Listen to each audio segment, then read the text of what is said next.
to find a way to win, and we did that today. The most important thing for us, man, I wanted us to play fast, physical, and violent, and, truly compete. And I did feel that way in all three phases. The offense really showed up today, big time. It was, there again, you get Jonah back and Frank, and David's back, and Gibbs, and we got everybody. St. Brown and Goff really stepped up, made some big throws. So the offense really stepped up, and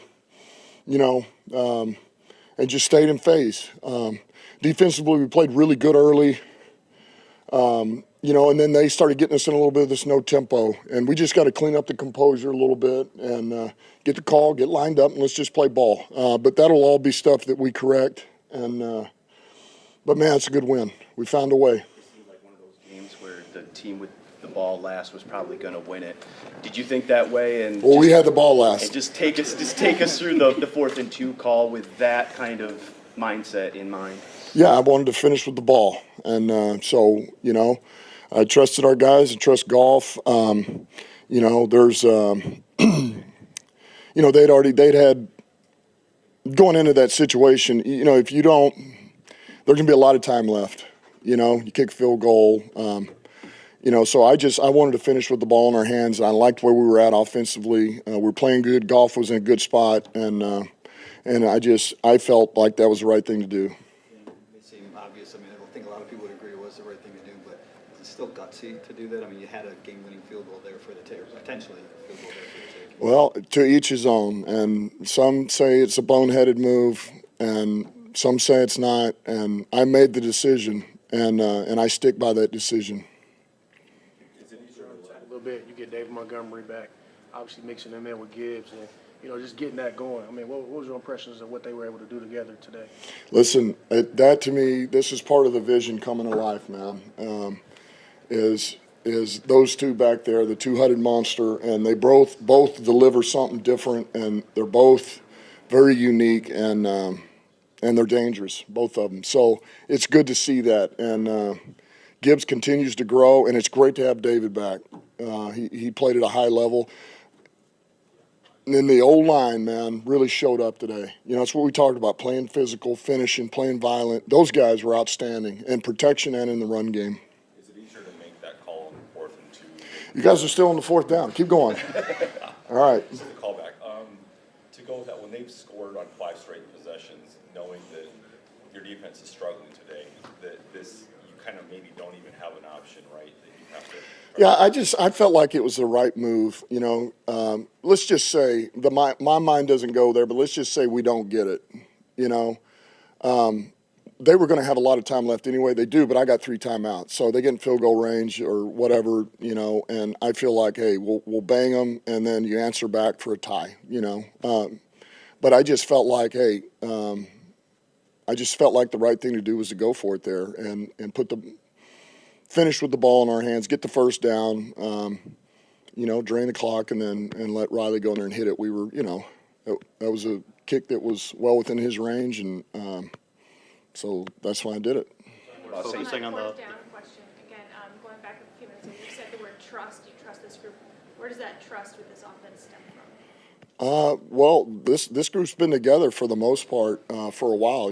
There's really the new pieces are really Montgomery and Gibbs. I guess you could say Laporta, but Laporta, Gibbs, they've all and Montgomery have all proven that they're reliable pieces for us. The rooks have grown every year, and we have a lot of trust in all those guys. The O-line's the same, Goff's the same, St. Brown's the same, Josh Reynolds is the same, Khalif Raymond. So I've seen these guys function. I know how Ben Johnson will call a game if we want to play this way, and I believed it was the right thing to do, and I thought we would get it.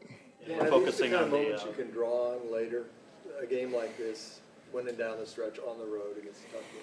Yeah, I think I got asked a little bit earlier about you win close games, low-scoring games, but to win a shootout, this is one of those things we haven't done a lot of is win the close shootout, and so.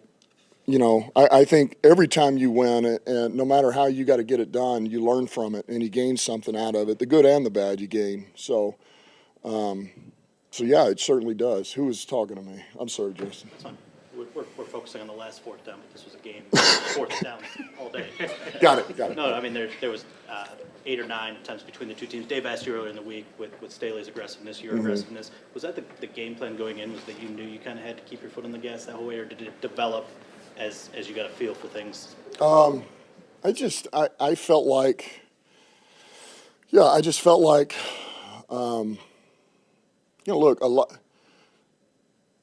It's a question you asked me a little bit, right? What's your name? Lindsay, ESPN. Hello. Sorry.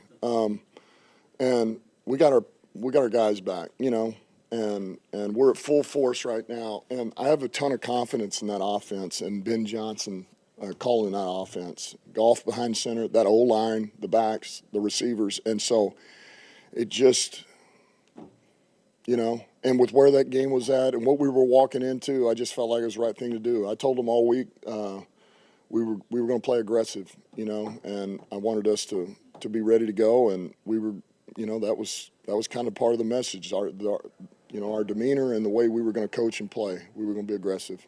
Did that mindset play into the shot play to Brock Wright? I mean, knowing you had maybe 2 shots at it with 1 yard. Yeah, I would say that played into it. That was something we thought would be there, and I would say it did. Sorry, again. Just the play of St. Brown, just 156 He's a yards, stud. career high. I mean, just seems like every week with this guy. He's a stud. He just continues to make plays. And I've said it before, I'll say it again. I mean, he is the most steady, reliable guy that you can find in this league. I mean, I'd love to know somebody that is more reliable than him, because I don't know if there is. So he just does what he's supposed to do times 10, and he's productive. He's tough. He's physical. He's a game-changing type player. And it's just, the bigger the moment, the bigger he shows up. And it's just, you talk about that word trust. There's a tremendous amount of trust for him, in him, and what he's able to do. And Goff has a ton of trust in him as well. So he's a stud. It's that simple. Yeah, with the performance of Jared Goff today, where do you see that put him in the conversation with the best quarterbacks in the league, with what he's able to do, backing up again with another performance like today? Look, all I know is he's playing at a high level for us, and we're winning games because of him. So I would say he's certainly up there. I don't know who that would be, but I like our guy. And I've said it before, I'll say it again. We got a quarterback, and thank God we do. So. You mentioned the offensive line a couple times, specifically Jonah ran behind him a couple times earlier with some pulls. He really helped key some of those big runs. What did it mean to have him back, and how do you think he played? It was good to have him back. He does bring an athleticism. There's some power that certainly he brings, but the athleticism on the perimeter, his ability to pull is something that really helps us, and that old line's no different than the other pieces we have on it, man. We play to their strengths, and we're unique in that way. When you've got a guy like Decker and Jonah, Sewell, Frank, like you play to your strengths, and they can do a lot of different things athletically and in the run game schematically that not everybody can do. And so when you got them all back and they're all playing a high level, you use them and let these runners go. After a big win like this, emotional, I don't know, are you spent on the plane ride home? Do you crash out? Do you celebrate? What is the aftermath of a win like this? Yeah, normally this will be one of those I just melt in my seat probably a little bit. I'm not. I say I won't. I usually try to stay away from the tape till in the morning because I don't want to grade off emotions. But I may peak it. It's a long one back, but I can tell you this: it always feels a lot better after a win. We're this whatever it is, 4 or 5 hours. It's much better after a win than it is when you don't come away with a game like that. So I was proud of the guys, man. They really showed up and found a way to win that game. Okay.